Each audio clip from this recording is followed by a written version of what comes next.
My name is Ellie, and back in March I sold my old Honda Civic. Low mileage, well-maintained, priced fairly, through a local classified site. A guy named Dustin reached out within a day, seemed enthusiastic, asked good questions, wanted to see it in person. We met at a public parking lot, my choice. Always meet in public for private sales, something my dad drilled into me. He test drove it, loved it, said he wanted to buy it right there.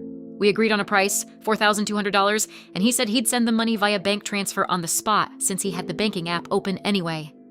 Here's the thing I always do for private sales, no exceptions. I record a video of the entire handover.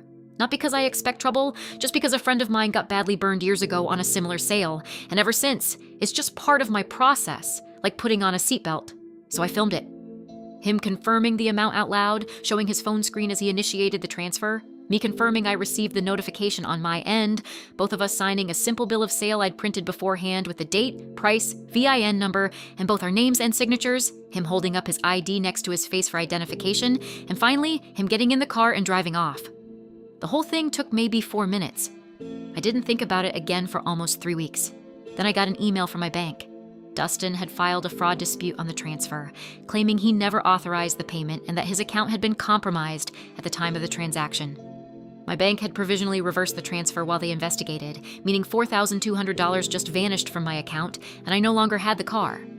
I actually laughed out loud when I read the email, not because it was funny, but because it was almost impressive how confident he must have felt trying this.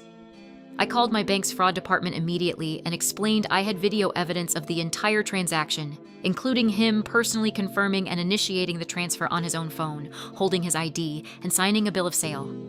They asked me to submit everything through their dispute resolution portal, which I did within the hour. Video file, bill of sale, timestamps, all of it. The video showed unmistakably in his own voice, him saying the amount out loud, watching him type it into his banking app, watching the transfer confirmation appear on his screen, followed by him signing a document with his real name and holding his driver's license up to the camera for identification. There was no ambiguity about consent or authorization anywhere in that video. Within 8 business days, my bank reversed the reversal, reinstated the funds, and closed the dispute clearly in my favor. They also mentioned that Dustin's dispute claim would likely be flagged internally, since fraudulent dispute claims, especially ones this thoroughly disproven, can result in serious consequences from the bank's fraud investigation team, sometimes including account closures or referrals to law enforcement, depending on the bank's policy. I never heard from Dustin again. I don't know if he actually got in trouble beyond the failed dispute, or if he just quietly moved on to try the same thing with someone less careful. Either way, my $4,200 came back, and somewhere out there, someone's driving my old Civic on what I sincerely hope was a real, singular payment.